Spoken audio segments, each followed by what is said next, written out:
kehidupan kita sebagai mahasiswa, yaitu menumbuhkan motivasi belajar dan sikap tanggung jawab akademik mahasiswa. Lewat kegiatan ini, kita akan menggali bersama bagaimana membangun semangat belajar yang konsisten, serta bagaimana kita sebagai pelajar memegang tanggung jawab akademik dengan lebih sadar, terarah, dan penuh komitmen. Izinkan saya menjelaskan terlebih dahulu rangkaian kegiatan psikoedukasi pada hari ini. Yang pertama ada pengisian pretest, lalu pemaparan materi utama, pengisian post-test dan penilaian pelatihan, lalu dokumentasi dan penutup. Dimohon kepada penyelenggara untuk memberikan link G-Form pretest di kolom komentar atau di grup WA yang tersedia. Silakan teman-teman mengisi dengan jujur dan nyaman, karena hasil ini akan menjadi dasar refleksi pribadi kita. Kami beri waktu kurang lebih 5 menit untuk pengisiannya.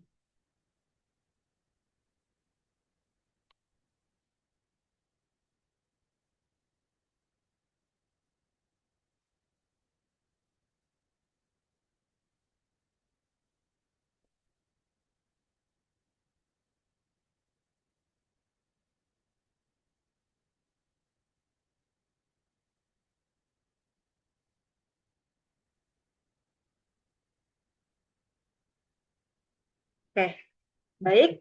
Kita langsung saja ya ke materinya. Sebelum kita mulai ke pemaparan materi, saya terlebih dahulu memperkenalkan pemantik pada hari ini, yaitu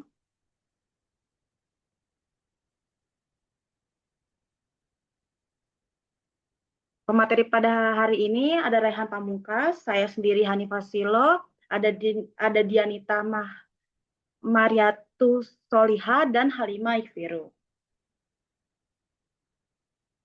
Oke, pertama-tama, pernah nggak sih teman-teman merasa kehilangan motivasi untuk belajar atau merasa malas menyelesaikan tugas, padahal tahu itu penting, bahkan sampai kena hukuman maupun sanksi karena tidak mampu menyelesaikan tugas?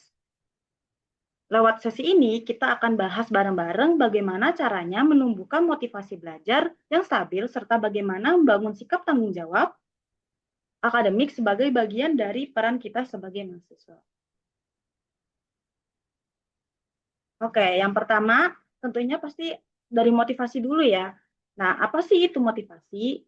Jadi, motivasi secara sederhana adalah dorongan dari dalam diri kita yang membuat kita mau berusaha dan tidak mudah menyerah saat ingin mencapai sesuatu. Nah, dalam konteks kita sebagai mahasiswa, motivasi ini adalah sebagai kita mau bergerak untuk melakukan hal tersebut gitu. Meskipun kadang merasa lelah, bosan, atau ingin menyerah. Contohnya seperti kita belajar. Nah, motivasi ini membuat kita terus belajar meskipun kita merasa lelah, bosan, atau terkadang ingin menyerah, apalagi hasilnya tidak sesuai dengan ekspektasi kita gitu. Nah, ketika motivasi kita kuat, kita akan lebih disiplin dalam menjalani aktivitas akademik. Misalnya, kalau kita punya tujuan ingin meraih IPK tinggi atau ingin mengejar karir tertentu di masa depan, maka biasanya kita akan lebih terdorong untuk datang kuliah tepat waktu, mengerjakan tugas dengan baik, dan mampu mengatur waktu belajar secara konsisten.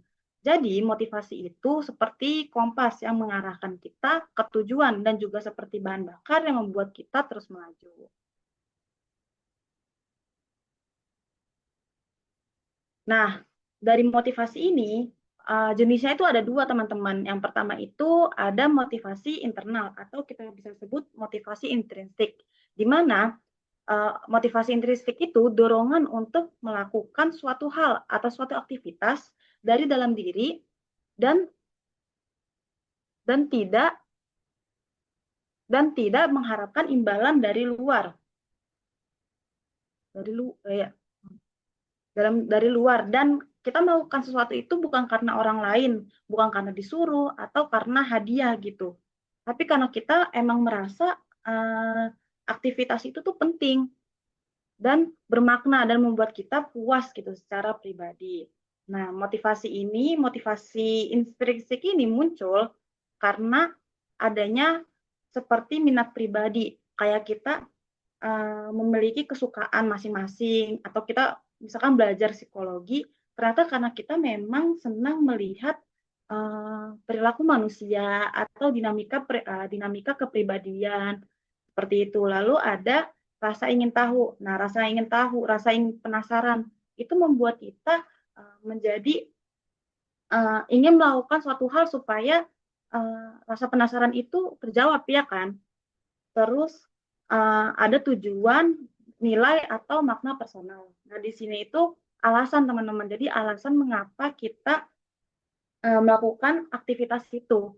Nah, alasan itu tentunya karena kita sendiri. Contohnya, misalkan kita belajar psikologi, kita memilih fokus kepada pengembangan SDM misalnya.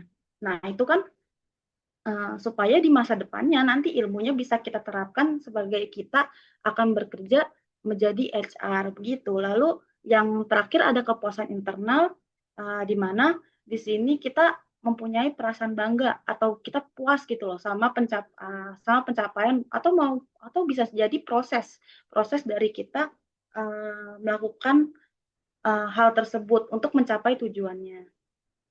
Nah, itu dia motivasi internal. Nah, contohnya ini kayak disiplin mengikuti kuliah karena merasa belajar itu penting untuk pengembangan dirinya. Lalu yang kedua ada motivasi eksternal atau kita bisa sebut sebagai motivasi ekstrinsik, di mana berbeda dari yang pertama. Motivasi eksternal itu dorongan untuk melakukan suatu tindakan yang berasal dari luar diri individu. Jadi faktornya itu bisa dari orang lain maupun situasi tertentu. Nah, dorongan ini karena adanya keinginan untuk memperoleh imbalan dari luar atau menghindari hukuman. Nah, beberapa hal yang dapat memunculkan motivasi eksternal itu bisa berupa adanya target maupun hadiah. Nah, seperti teman-teman, kalau misalkan kita mau mengejar IPK tinggi, kita mau dapat nilai yang terbaik, supaya kita dapat beasiswa gitu, supaya kita lolos dapat beasiswa. Lalu ada tekanan dan ekspektasi sosial. Nah, tekanan dan ekspektasi sosial ini seperti kalau kita berada di lingkungan misalnya teman yang ternyata progresnya lumayan cepat. Kita kan sebagai teman juga nggak mau tertinggal dong. Nah, kita pasti akan berusaha untuk supaya kita cepat lulus, supaya kita skripsinya lancar begitu. Dan ekspektasi sosial tentu juga karena kita kalau jadi harapan orang lain kan pasti akan melakukan hal yang terbaik ya, seperti itu. Lalu ada pengakuan orang lain. Nah, di sini pengakuan pun seperti apa kita dipuji, kita ingin dipuji orang tua misalkan atau teman atau apapun atau siapapun, pasti apa namanya itu juga termasuk motivasi eksternal. Dan ini tuh nggak salah gitu. Lalu yang asal kita melakukan hal yang baik dan positif. Lalu yang terakhir adalah takut terhadap hukuman. Yang pastinya kan kita nggak mau kan dapat hal yang negatif. Kita dapat hukuman tuh nggak suka kan. Nah, otomatis kita akan melakukan hal yang untuk menghindari hukuman tersebut. Nah, ini berikutnya ada contohnya yaitu ingin lulus tepat waktu dan dapat IPK yang tinggi agar orang tua bangga. Berikutnya akan disampaikan materinya oleh Raihan. Nah, makasih banget nih Hanifah udah ngejelasin motivasi, apalagi dari ada internal sampai eksternal ya. Jadi motivasi itu adalah dorongan dari dalam hati kita yang membuat kita tuh ingin melakukan sesuatu. Nah, kenapa sih motivasi itu penting? Yang pertama itu mendorong untuk bertindak dan tidak menunda. Itu jadi bahan bakar utama untuk memulai belajar, gitu, menyelesaikan tugas, menghadapi tantangan, dan tanpa motivasi itu mudah terjebak dalam penundaan atau prokrastinasi. Yang kedua itu meningkatkan konsistensi dan konsentrasi dan disiplin belajar. Misalnya kayak kita harus fokus, motivasi ini kita bikin kita kuat menjadi fokus supaya tetap disiplin, tetap jalan meskipun sedang lelah, bosan atau gagal. Nah, ini tuh kunci buat kita dalam berkonsentrasi dan disiplin dalam belajar gitu kan. Yang ketiga ini membantu mencapai tujuan akademik dan pribadi. Mahasiswa yang termotivasi itu biasanya juga punya arah yang jelas gitu kan, dan lebih cepat mencapai target, baik nilai, lulus tepat waktu, yang tadi dijelasin, atau pengembangan dirinya. Nah, yang keempatnya adalah menumbuhkan rasa percaya diri. Eh, salah, sorry. Yang tiga ini membantu mencapai tujuan akademik pribadi. Tadi sudah dijelasin dan tadi habis itu menumbuhkan rasa percaya diri, yaitu motivasi bikin seseorang tuh merasa yakin bahwa dirinya tuh mampu. Saya itu penting karena membangun mental yang tahan banting di dunia perkuliahan. Dan terakhir itu menjaga kesehatan mental dan emosional gitu kan.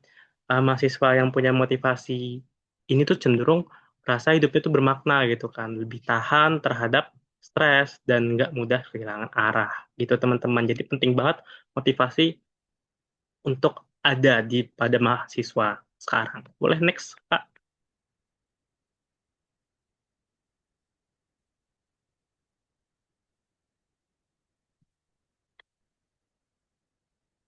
Boleh selanjutnya Kak Hanifah?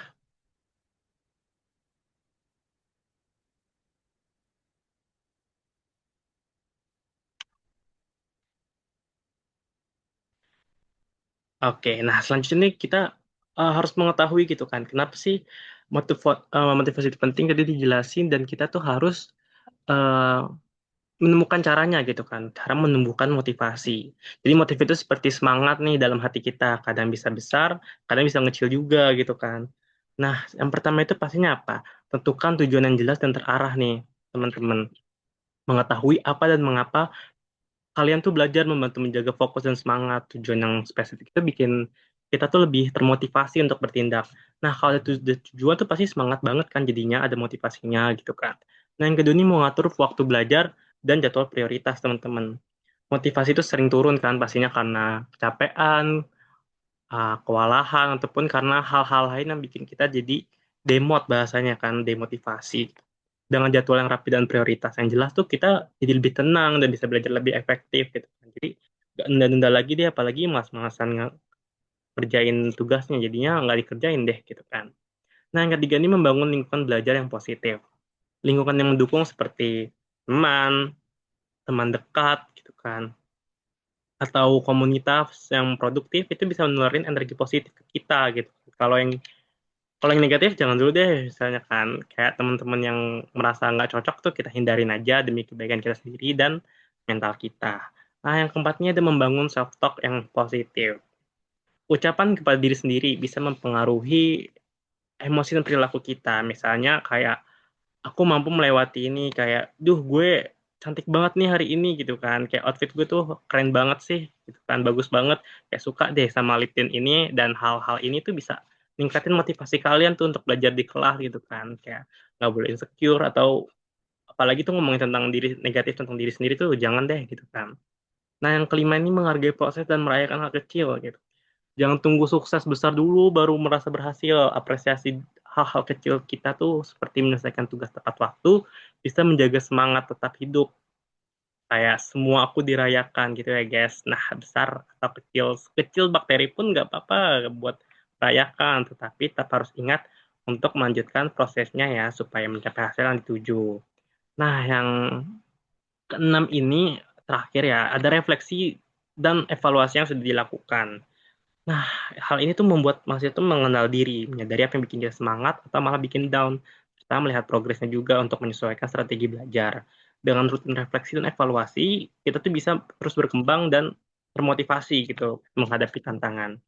Ada tambahan juga nih dari saya ya, bisa juga jadi kayak kita tuh harus mencari inspirasi orang lain atau role model kayak biar melihat perjuangan dan pencapaian orang lain tuh bisa memberikan energi dan sudut pandang baru tentang potensi diri kita seperti senior, artis, dosen atau tokoh-tokoh publik lainnya, tokoh sejarah itu yang bisa jadi pemantik nih, jadi biar semangat kita jadi bukti bahwa kita juga bisa gitu kayak gitu. Oke, boleh. Terima kasih Hanifah. Lanjutnya kan oleh dijelaskan oleh Dianita. Baik, selanjutnya itu ada tentang tanggung jawab. Nah, tanggung jawab itu apa sih? Tanggung jawab adalah sikap mau melakukan tugas dengan baik dan berani menerima akibat dari apa yang kita lakukan. Nah, di highlight ya teman-teman. Jadi tanggung jawab itu intinya kita benar berani untuk menerima akibat dari apa yang telah kita perbuat. Nah, contoh-contoh kecilnya tuh dari tanggung jawab seperti mengumpulkan tugas dengan tepat waktu, datang ke wilayah sesuai jadwalnya, dan menjaga kebersihan lingkungan kampus. Next, Kak Hani. Nah, dari tanggung jawab itu apa sih yang bisa kita dapat? Dari tanggung jawab itu, kita bisa menjadi lebih percaya diri, memiliki kemampuan manajemen diri yang lebih baik, dan memiliki kepuasan dan nilai akademik yang lebih baik juga. Nah, manfaat dari bertanggung jawab itu bisa membangun karakter dan integritas pribadi yang lebih maksimal pastinya. Yang kedua itu bisa melatih jiwa kepemimpinan kita dan kemandirian kita. Dan yang terakhir, bisa meningkatkan profesionalisme kerja kita. Boleh di next. Oke, selanjutnya ada tanggung jawab sehari-hari yang biasanya dilakukan oleh mahasiswa. Yang bisa kita terapkan, yaitu ada tepat waktu.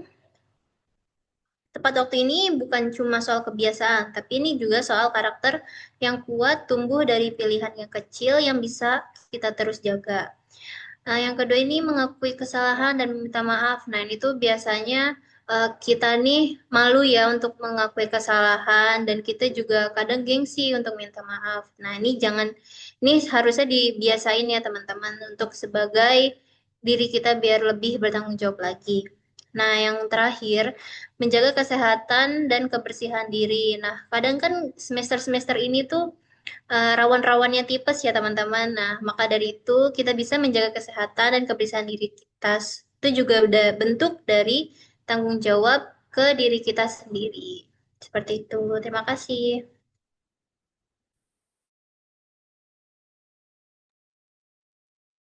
Baik, selanjutnya bagaimana sih cara menjadi anak yang bertanggung jawab?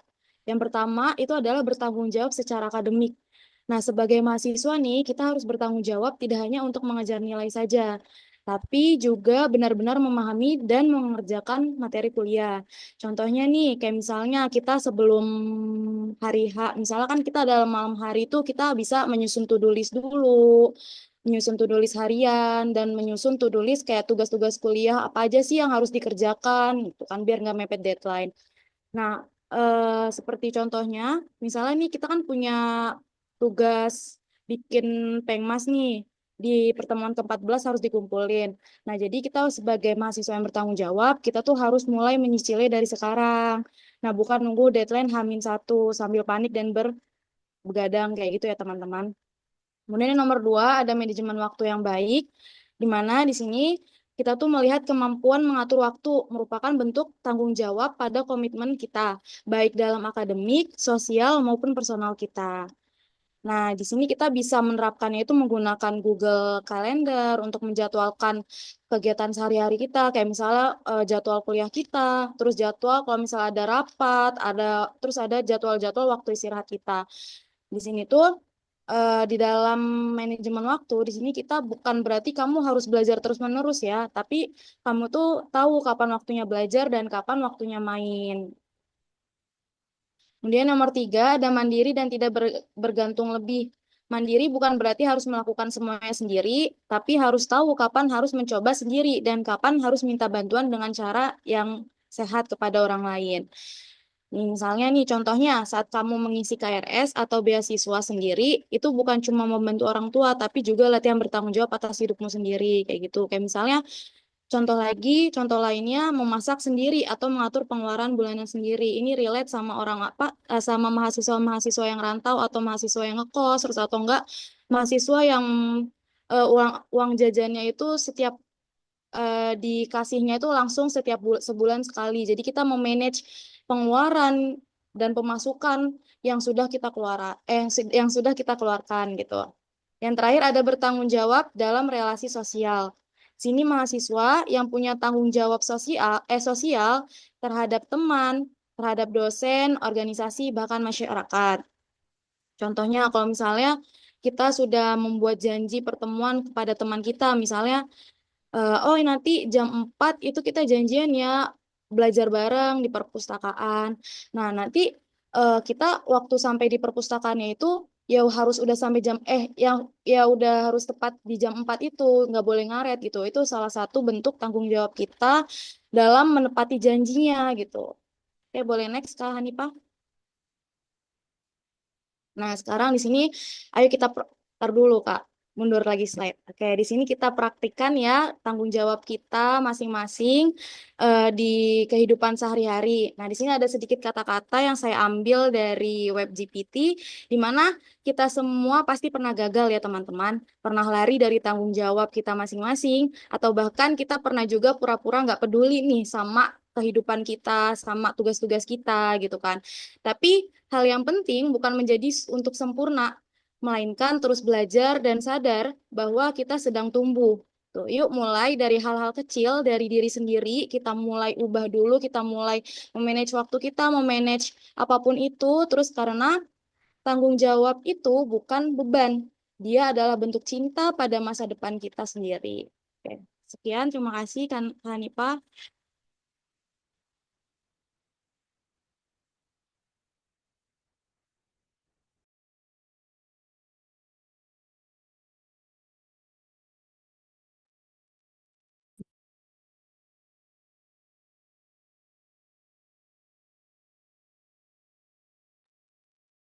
Ya, maaf Kak Hanifah, Mohon kayaknya maaf, belum. Mic-nya belum. mic-nya belum nyala. Udah? Oke. Sesi pemaparan materi pada hari ini telah usai. Selanjutnya adalah sesi pengisian post-test dan penilaian pelatihan. Nah, teman-teman dipersilakan untuk mengisi link Gform post-test dan pengisian evaluasi pelatihan yang akan dibagikan oleh panitia di grup WA yang sudah disediakan. Nah, kami beri waktu kurang lebih 5 menit untuk pengisian tesnya. Mohon teman-teman untuk mengisi ya. Yang belum isi pretestnya mohon diisi dulu pretestnya, lalu isi posttestnya. Sore Hanifah, izin mengambil alih. Kita dokumentasi dulu ya teman-teman biar nggak ini Zoom-nya. Boleh di apa namanya di on cam dulu teman-teman. Hanifah boleh di share screen, boleh dimatiin share screen.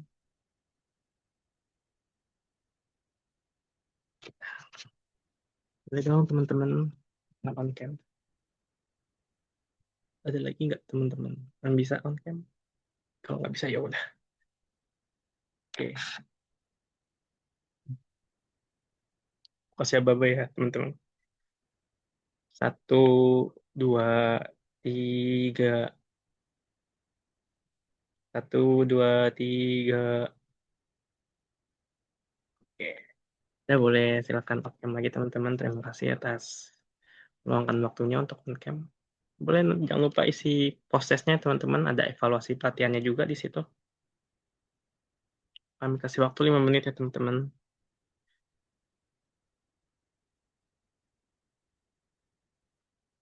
Jangan lupa surat motivasi singkatnya teman-teman diisi juga.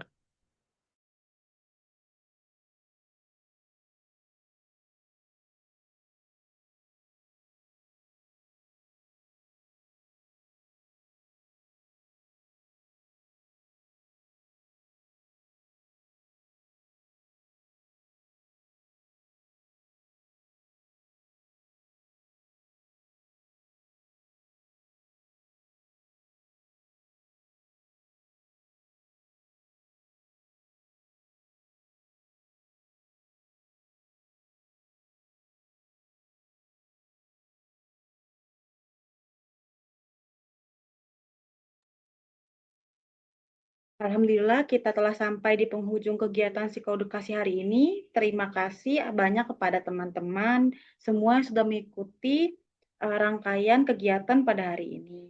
Semoga apa yang kita pelajari hari ini bisa menjadi langkah awal untuk lebih bersemangat dalam belajar dan lebih bertanggung jawab dalam menjalani peran kita sebagai mahasiswa.